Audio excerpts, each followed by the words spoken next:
Hi guys. Sorry I couldn't be there with you all. I'm in Seattle on a training, so sorry, not sorry. So today our presentation will discuss how whiteness has exhibited itself over the last 3 years in our state legislature, specifically regarding the SB 251 licensing program that was passed in 2013. Back then, Senator Jesse Ulibarri co-sponsored a bill that would allow undocumented immigrants who can demonstrate both residence in the state of Colorado as well as a history of paying taxes to receive a special driver's license. Now, keep in mind, I use the word special to denote that there is a limited scope to these licenses, not to imply that there are any added privileges. The program itself was created to ensure that our roads were safe. It would allow for all drivers, regardless of their immigration status, to demonstrate that they knew the rules of the road. Plus, we'd also have their contact information. So, in the case they were involved in an accident, we could contact them. Also, because if there's no fear of being deported, we believed that there would be a decline in the hit and run rate, and that's actually come to pass. So, as you might imagine, this type of program certainly did ruffle some feathers in the Republican side, caused them to demonstrate their whiteness. One major way that I see this happening is by using coded language.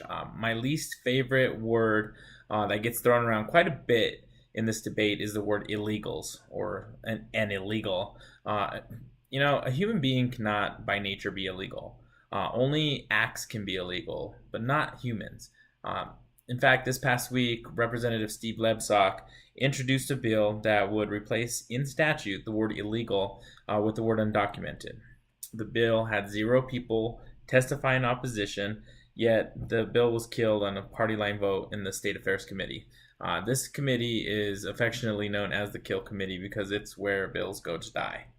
SB 251 was a great accomplishment at the time, but it did have some flaws.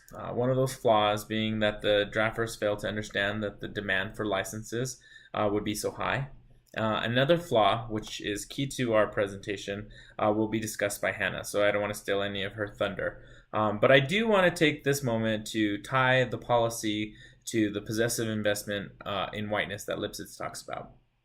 Lipsitz, when talking about housing policy, says that when confronted with evidence of systemic racial bias in home lending, I know this is a little different topic, but in home lending, that defenders of the possessive investment in whiteness argued that the disproportionate share of loan denials to members of minority groups didn't stem from discrimination, but from the low net worth of minority applicants. The quote was, "We can't give you a loan today because we've discriminated against members of your race so effectively in the past that you've not been able to accumulate any wealth or equity in housing," I think is what he said. Today, those who are invested in that same whiteness are saying to undocumented immigrants, sorry, can't give you a driver's license because we've waged war so well on your people, drawn a border, and stolen your land so effectively that you can't claim to be anything other than illegal, and you can't even claim to be human enough to drive on our streets. So, with that said, I want to turn it over to Hannah. See you guys next Tuesday. Psych, next Thursday. Should I have done it from this angle, Professor?